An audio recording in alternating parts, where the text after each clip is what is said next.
మేము ఆలస్యంగా వచ్చిన దానికి క్షమించాలని మిమ్మల్ని కోరుకుంటున్నాము. ఎలా అంటే 3 జాగాల సేమ్ ఇదే ఫంక్షన్ ఉన్నది. అమ్మగారి 78వ పుట్టినరోజు సందర్భంగా ఈ యొక్క అచ్చటిపల్లి గ్రామన అతి వైభవంగా నడిపిస్తున్నటువంటి మన మాజీ కౌన్సిలర్ మన బాబు గారికి, అదే మాదిరిగా వారితోటి కలిసి పనిచేసినటువంటి మన మురళి గారికి, వారితోటి ఇక్కడ విచ్చేసినటువంటి మా ఒంటరికలుగా చేయలేరు సోదరుడు మునిరెడ్డి గారికి, అదే మాదిరి ఇక్కడ నాగరాజు గారికి, ఈ యొక్క కార్యక్రమాన్ని ఏర్పాటు చేసేదానికి అధ్యక్షత వచ్చినటువంటి మా ఒంటరియ కౌన్సిలర్ ఒంటరి చేయలేరు సోదరుడు హరీష్ రెడ్డి గారికి, మాతోటి విచ్చేసినటువంటి మా పగతి శైలాల రాజు గారికి, ఇక్కడ విచ్చేసినటువంటి వారికి మా బీజేపీ మిత్రపక్షమైనటువంటి మన నందకుమార్ గారికి, సతీష్ గారికి, పిఎంకే ముకుందన్ గారికి, రామచంద్రన్ గారికి, మరియు ఈ వేదికని ఇచ్చేసినటువంటి ప్రతి ఒక్క కార్యకర్తకి, ఇక్కడ వచ్చినటువంటి ప్రతి ఒక్క సోదరులకు, ముఖ్యంగా ఇక్కడ వచ్చేసినటువంటి మహిళా సోదరీమణులకు నా యొక్క ప్రత్యేక ధన్యవాదాలు తెలుపుకుంటూ, ఈరోజు మనము అమ్మగారి 78వ పుట్టినరోజు జరుపుకుంటా ఉన్నాం. ప్రపంచంలో ఎందరో నాయకులు ఉంటారు, ఈ దేశంలో ఎందరో ముఖ్యమంత్రులు ఉంది, 24 స్టేట్లు ఈ యొక్క దేశంలో ఎందరో ముఖ్యమంత్రులు, ఏ ముఖ్యమంత్రి చేయలేని మంచి పనులు ఈ రాష్ట్రాన, అది ముఖ్యంగా మహిళల కోసము అనేక పథకాలని రచించి ఈ రాష్ట్రాన్ని ముందంజలో నడిపించిందంటే ఏకైక ప్రథమ మహిళ ఈరోజు అమ్మగారు.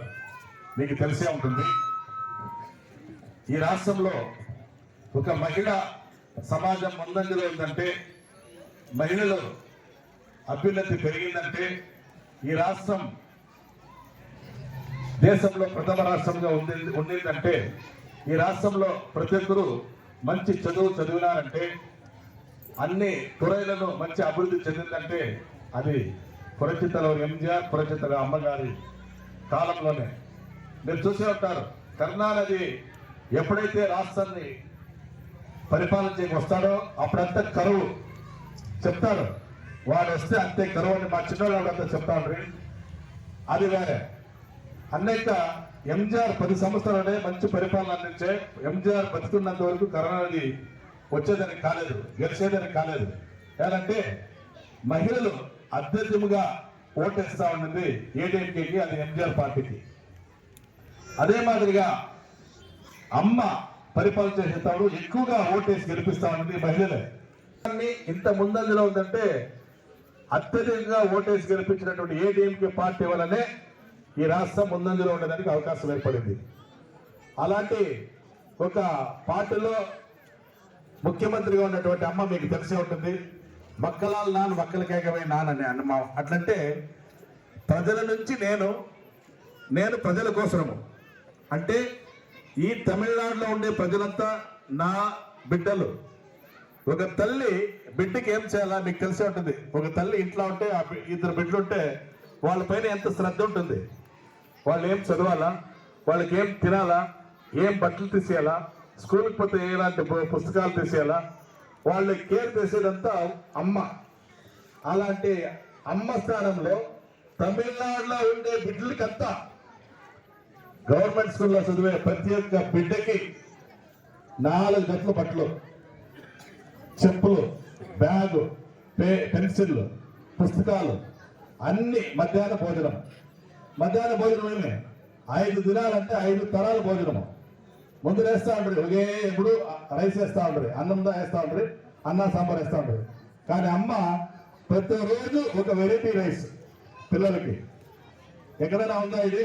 ఏ రాష్ట్రంలోనా ఉందా? మనమే ఇంట్లో చేస్తామా? దినానికి ఒక వెరైటీ చేసి బిడ్డలకి భోజనం పెడతామా మనము? అది కానీ ఒక తల్లి, ఈ రాష్ట్రానికి తల్లిగా ఒక బిడ్డకి ఏం చేయాలో అన్ని చేసే. అదే మాదిరి గర్భిణీ స్త్రీలకి 18,000 ఒక మంచి ఆరోగ్యవంతమైన బిడ్డని కనాలని చెప్పేసి 18,000 ఇచ్చాయి అమ్మ. పరిచితుల అమ్మ 8,000 ఉన్నది, 18,000 ఇచ్చాయి. అదే మాదిరిగా ఓఏపీ మన గ్రామాల్లో ఉండే వృద్ధ మహిళలకి వాళ్ళకి మీకు తెలిసే ఉంటుంది, ఎంతైనా కానీ ముసలైపోతే వాళ్ళు ఎవరు పెద్దగా గమనించుకోలేదు. వాళ్ళ దగ్గర 100 రూపాయలు 1000 రూపాయలు ఉంటే ఎట్లుంటే చెప్పండి చూస్తాం. వాళ్ళ దగ్గర చిన్నవాళ్ళ బిడ్డలో వాళ్ళ దగ్గర ఉండే 1000 రూపాయలని ఎవరికో బిడ్డకే ఒక 4 నెలల 50 పైసలు ₹1 ఇస్తే అవ్వ అని చెప్పేసి ఆ మనముడే కానీ మనమరాలే కానీ శ్రద్ధగా చూసుకుంటుంది. ఆయమ్మకి ఏం కావాలో చేస్తుంది. ఆయమ్మ దగ్గర ఏమి లేదంటే బిడ్డలు కూడా ఆయమ్మ దగ్గరికి ఎవరు పోతారా? పోయాలి. ఆయమ్మ దగ్గర 1000 రూపాయలు ఉంది, ఇక తిత్తులా అంటే మనమరాళ్ళంతా ఆయమ్మ దగ్గర పోతారా లేదమ్మా? అది చూసినా అమ్మ 500 రూపాయలు ఉండేది 1000 రూపాయలు, 500 రూపాయలు వచ్చింది ఎంజీఆర్, 500 రూపాయలు ఉండేది 1000 రూపాయలు చేసింది అమ్మ. మీకు తెలిసే ఉంటుంది. అలాంటి ఒక అమ్మ, ఒక తల్లిగా అమ్మ అంత పనిచేసింది. అది మాత్రమే కాదు, స్కూల్కి పోయే బిడ్డలకి 8వ క్లాస్ 9వ క్లాస్ పోయేపటికి సైకిళ్ళు, 11వ క్లాస్ పోతే ల్యాప్టాప్. ఇదంతా నేను మాట్లాడుతూ ఉన్నాను, నేను ఈ స్టేజ్లో ఉన్నాను, నేను కూడా అనుభవించే కాలే. 4 జత బట్టలు నేను స్కూల్కి పోతే లేదు. మాకు ఓ 2 డ్రెస్సులు ఉంటుంది, ఒకటి ఉతికితే ఒకటి ఆరేస్తాము, నాడు పట్టేసుకోపోతాను. అట్లా ఉండింది. మాకు టయానికి పుస్తకాలు ఉండింది లేదు చదివేదానికి. నేను నా స్టేజ్కి చెప్తాను. నేను మీకు నా స్టేజ్లోనే మాకు చదివేదానికి పెన్ ఉంటే బుక్, పెన్సిల్ ఉంటే బుక్ ఉంటే బ్యాగ్ ఉంటే చెప్పులే డ్రెస్సులే. కానీ అమ్మ ప్రతి ఒక్కరికి 4 జతల బట్టలు, పుస్తకాలు, బ్యాగు, చెప్పులు, పేనా, పెన్సిల్, జామెట్రీ బాక్సు, 9వ క్లాస్ పోతే సైకిళ్ళు, 11వ క్లాస్ పోతే ల్యాప్టాప్. ఎక్కడైనా ఉందా? ఎక్కడ ఎవరు తీర్చే గయలేదు. ల్యాప్టాప్ సాధారణంగా 20,000 ఇవ్వాలి, 20,000 తీస్తేనే అది. ఇది అమ్మిచ్చే ఇట్లా. కానీ ఇప్పుడుంటే ప్రభుత్వం ఏం చేశా, 9వ క్లాస్ సైకిళ్ళులే, 11వ క్లాస్కి ల్యాప్టాప్లే, లాస్ట్ ఇప్పుడు డిగ్రీ వస్తా ఉన్నారు. ఇప్పుడు 5 ఏళ్ళకి వేయలేదు ల్యాప్టాప్. లాస్ట్ ఇప్పుడు డిగ్రీ చదివి వాళ్ళు ఇంటికి పోతా ఉంటే తోడు వాళ్ళకి ల్యాప్టాప్ ఇస్తూ ఉంటారు. ఎంతమందికి? 12 లక్షల మంది. ఇంతమంది ఇస్తూ ఉన్నారు, ఎన్నో ఇస్తూ ఉన్నారు. ఏంటికిరా అంటే వాళ్ళు ఓటేస్తారు. ఇప్పుడు అమ్మ ఓటు కోసం జనాలకి సేవ చేయలే. 9వ క్లాసు 10వ క్లాసు పుట్టే బిడ్డకి అంతా ఓటేస్తారమ్మా, ఓటేసేలే. కానీ వాళ్ళకంతా అమ్మ సేవ చేసి వాళ్ళకంతా కావాల్సింది చేసే.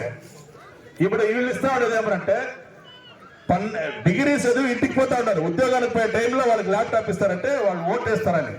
అంటే ఓటు బ్యాంక్ కోసం వీళ్ళు రాజకీయం చేస్తారా కానీ ప్రజల క్షేమాని కోసం చేసేవాళ్ళు కాదనేది మీకు తెలియజేస్తాను. అది కాకుండా ఎలక్షన్ ముందు మీకు ఏం చెప్పే, ప్రతి ఒక్క కుటుంబం అడ్డదారుడికి అంటే రేషన్ కార్డు ఉండే ప్రతి ఒక్కరికి 1000 రూపాయలు ఇస్తానని. 2,20,00,000 రేషన్ కార్డు ఉంది. ఇప్పుడు ఇచ్చినది ఎంతమందికి అంటే 1 కోటి మందికి ఇచ్చినారు. ఆ 1 కోటి మందికి ఎవరు ఇచ్చినా అన్న అసెంబ్లీలో గలాట్ చేసి ఎలక్షన్ లో వాగ్దానాలు ఇచ్చి తప్పుడు వాగ్దానాలు, వాళ్ళకంతా 1000 రూపాయలు ఇస్తామని చెప్పి ఓటేపించుకొని గెలిచి వాళ్ళని ఏమరుస్తామని చెప్పి రోజు తిండి అడిగి తీసిచ్చింది 1000 రూపాయలు. ఎప్పుడో ఎంపీ ఎలక్షన్ లో తర్వాతలో ఇంకొక ఇప్పుడు కొంచెం ఇచ్చిండారు. కానీ ఏర్కెళ్ళి అమ్మ ఓఏపీ, అమ్మ పేరులో ఓఏపీ 48 లక్షల మందికి ఇస్తా ఉంటుంది 1000 రూపాయలు. అది చేసి 1 కోటి మందికి ఇచ్చినారు. ఇంకా 1 కోటి మందికి అంటే అర్థం మందికి జనాలకి లేదు. అన్న ఎడపాడని చెప్పినారు. ఇప్పుడు ప్రతి ఒక్క రేషన్ కార్డుకి 2,000 ఇస్తానన్నారు. ఇది సత్యము, నిజము, ఇస్తాడు. ఎలాంటే ఎంజీఆర్ కానీ అమ్మ కానీ అన్న ఎడపాడు కానీ ఇంతవరకు అబద్ధం చెప్పింది లేదు. కరుణానిధి అబద్ధము, వాళ్ళ కొడుకు 10 అబద్ధము. కరుణానిధి అబద్ధం చెప్పే 2 ఎకరాలు నేల ఇస్తానని చెప్పి ఓటేపించుకుని ఒకసారి గెలిచా. 2 ఎకరాలు కాదు, 2 సెంట్లు కూడా అయ్యా. 8 గంటలు 10 గంటలు కరెంట్ లేకుండా చేసేసా. వారిని ఇంటికి పంపించి తిరిగా 10 సంవత్సరాలు పత్తా లేకుండా పైసలు.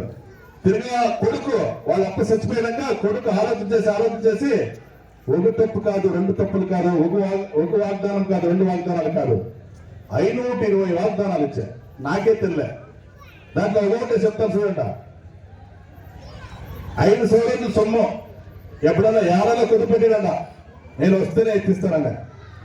48 లక్షలు ఆడవాళ్ళు కుదురు పెట్టిండ్రు. ఎంత? 48 లక్షల మంది ఎత్తిలే. 12 లక్షల మందికి ఎత్తించలే, 36 లక్షల మందికి ఎత్తిలే. ఎలా అంటే తగిలి ఉండే మాట మనిషి. రేషన్ కార్డు 2,20,00,000 ఉంది. అందరికీ 1000 రూపాయలు ఇస్తారండి సార్. 2,20,00,000 మహిళలు కుటుంబ తలవీలు అందరూ ఏమారు ఇచ్చింది 1 కోటి మందికి, ఇంకో 1 కోటి మందికి ఇలే. అది ఎవడిచ్చా? 3 ఏళ్ళు అయినాక ఇచ్చా. అదే మాదిరిగా గ్యాస్ కి మాన్యం ఇస్తాననే, సబ్సిడీ ఇస్తాననే ఇచ్చినా ఇలేదు. అంటే ఎడ్యుకేషన్ లోన్ తోసేస్తాననే, ఎవరైనా ఎడ్యుకేషన్ లోన్ చదివే పిల్లలకి ఎడ్యుకేషన్ లోన్ తీసుకుంటే తోసేస్తారనే తోలే. అదే మాదిరి దేశీయ బ్యాంకుల్లో వ్యవసాయాలు అప్పు చేసింటే తోసేస్తారనే తోసేలే. టాస్క్ మార్క్ మూస్తాననే మూయలే. నీట్ రద్దు చేస్తానంటే చేయలే.